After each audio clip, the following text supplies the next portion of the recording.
Hi guys, thanks for tuning in to Vlog Life TV. As promised, I got my buddy Kraig here. We're going to go over his car. He's going to explain a little bit about it, why it is so special to him, and perhaps why you can't find him anymore. Hey Kraig, how you doing? Doing all right. Alright, so today, as I said, we're bringing you guys a video on a very special BMW here that my buddy Kraig has. Turn it over to him a little bit, let him tell you a little bit about it, and we'll go from there, go down, take a look at it, and show you the insides and outs. So, Kraig, what made you really get into BMW first and foremost here? Kind of came from a BMW family. My brother had a few BMWs. I forget what E models they were. Right now he has a 5 Series 528 that he's done a lot of work on. Then my parents eventually bought a BMW wagon, 3 Series, and then whenever it came time for me to purchase my own car, my mom actually came across a 330 and said, "Why don't you go for this?" I was like, "Heck yeah, it's definitely my style." Nice. Then what happened was I ended up hitting black ice on 376, ended up totaling the 330, which broke my heart, because whenever they brought it out with a forklift and plopped it in front of me, yeah, I had a tear at the corner of my eye. I'm like, oh no! So then I had to do a search for another one, and again, my mom, she can find BMWs, so Is she knowledgeable on cars? Not so much, but man, she can find a used car if you find a car that you're looking for. I don't know how she does it, but she does. So you heard it there, everyone. If you want a car, call Kraig's mom. She can find it for you. Yeah, she can definitely find any kind of car that you might be looking for. But well, then that moves on to the car you just got recently. What, about 5 years ago? Mm-hmm. The one you have now? Yeah, the way it worked was went to one dealership and I was looking at another 330, but then I came across this one that I have. It had 2 doors. I'm like, oh, it looks pretty clean. So popped the hood open. Looked very clean on the inside. Had either 120K on it or 130. Which has a lot of miles, so obviously whenever I was looking over the engine, I'm like, okay, is there a lot of rot in it, or the plastic's okay? But it looked like that the previous owner really took care of it, like really took care of it. New hoses were in it and everything. I'm like, okay, yeah, I could definitely take this one and keep it going. Just let everybody know that, I was saying earlier, you don't see a lot of these on the road anymore. You said, did you say what year it was? It was made in 07 by the VIN number, but the title is in 08. So it's a 335 Xi with an N54 3-liter straight 6 twin turbo. So basically you're running an M series. Not per se, no. What makes it? What it is they made it in 07 and basically saw the chassis and said, okay, we could probably make the new M3 out of this. So they ended up cramming a V8 into that chassis, and then that was one of the legendary V8s at that time, the 2008 M3. But the difference between the M3 at that time and mine is all-wheel drive, has of course tuned up about the same amount, if not more, horsepower than what that V8 was putting out, and yeah, all-wheel drive is a huge difference on it. But the funny thing is, it's got a lot of M bodywork on it, 3 Series bodywork. It's even got some 5 Series stuff in it too, that they then afterwards made it standard to be 3 Series parts. So one thing you don't see much of today would be, a car like that, a prototype, if you will, like a one-off, because a lot of times what I've been noticing, and I don't know if you've been noticing this as well, they'll sell you an M car, but not a real M car. It just has the badges. So it's basically like a package. So right. If you get an M package, I always say be wary about what it is, because it might just be M badging that you're paying a crap load for, or did they actually do something to the engine? So you got to look into what they actually did to say that that's the end package. Got it. Yeah. So that's pretty neat. How about we cut this off a little bit here? We'll go down and take a look at the car. Maybe turn it on, hear the sound. Maybe watch you drive it down the street a little bit here. You said it's dirty, right? You said it was dirty earlier. Yeah, I don't like showing it off while it's dirty. That's another thing that I've learned from my brother. Like his 5 Series. I mean, you could probably eat a sandwich off the engine and you'd be perfectly fine, and that's not an exaggeration. Well, we'll have to do another video when it's clean, right? Now, yeah, mine is pretty dirty right now, which I'm a little embarrassed about. All right, well, let's go down, let's take a look at it, and we'll go from there.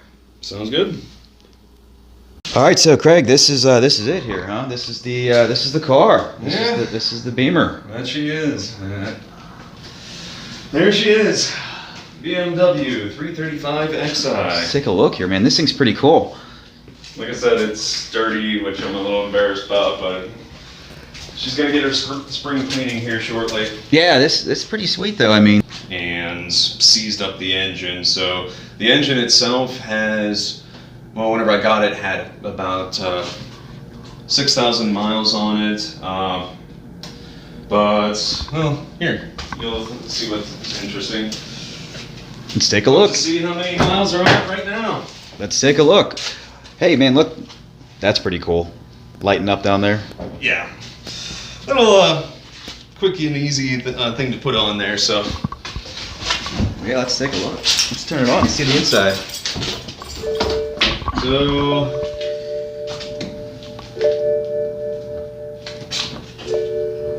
that's the mileage. About ready to kick over to 200K. Wow. Yeah. Definitely. Nice wood grain. Yeah, that's one style I like. Carbon fiber? Yeah. Is that stock? That is not stock. I'm kind of addicted to carbon fiber, so I've got it throughout. M steering wheel, so that's one of the goodies they gave you for the car. This was standard with the car. What's different about this steering wheel with the flappy paddles as opposed to the normal ones? Each paddle does both, so gear down and gear up. So no matter where you are. So that's the way they're supposed to do it.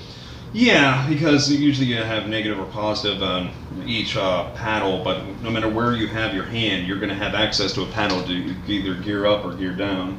Yeah, that's pretty cool, and you got pretty much a lot of room in here. Even the back seat's got, a fair amount of space to be able to maneuver around. Did you put those on there yourself, the pedal covers, or they came like those that? are pedal covers as well. That's nice. Those I'm sure they're nice to use. Mm-hmm. Now, as far as like anything in the engine you did, or anything we could possibly take a look at. Let's take a look. All right, let's pull that up and see what we have here. All right, take a look at that.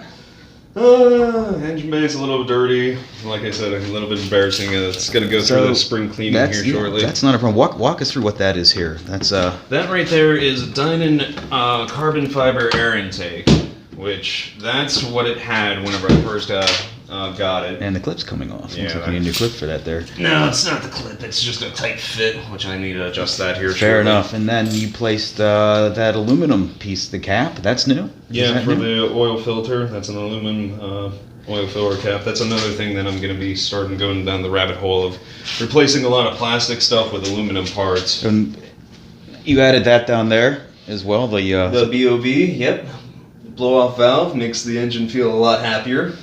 And we got the this Dynon thing. What on earth is that for? What is that? It's a Strut Support bar, which helps with any kind of movement on the front end and helps with the wear on the tires. So, for a lot of people that aren't aware, this is an inline six, correct? Mm-hmm. Straight six. And it's better than a V6.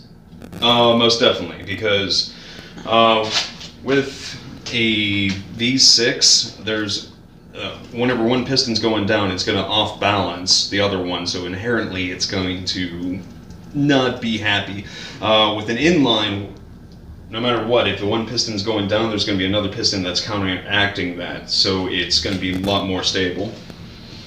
Fair enough. Dang, sounds good. Sounds good. How about we turn this on, if you don't mind, and maybe see how it sounds, and then maybe watch you drive it down the road here so we can hear it. Correct this open a little.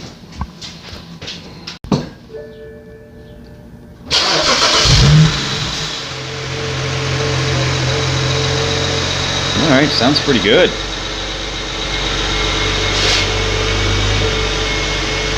Alright, one thing I gotta hear it out of the back. And you said that's, what kind of exhaust is this running? It's stock exhaust, however, only one exhaust is going up right now because it's closed off, but then once it settles down and idles, it's going to switch to both exhaust. They call that a gated exhaust? Not technically, really, but it just helps with the startup. Fair enough. Makes the engine feel a lot happier. Carbon fiber back here, yeah? Yeah, a little carbon fiber diffuser. Yeah, that thing's pretty sweet. Yeah, definitely. Can't wait to hear this thing drive down the road. I know it makes a pretty cool noise. So yeah, let's hop in there and see what it sounds like, huh? All right, so we got the car out here. It's looking good in the sunlight.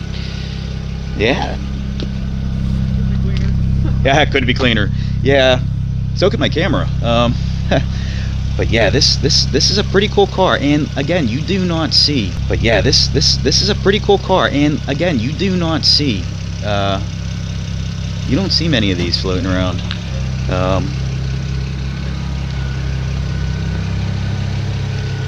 Headlights going, daytime running lights.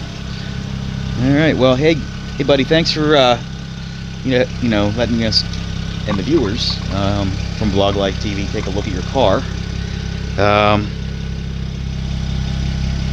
Yeah, much appreciation. Hope to see you soon, go over some other things, and maybe we'll do some upgrades on her too. There we go, throw some upgrades. If you guys think Kraig should do some upgrades on this car, he's got some upgrades on there now. I'm thinking stage 1, stage 2, drop a comment, hit a like, hit the subscribe, let us know. Bad. All right, take it easy.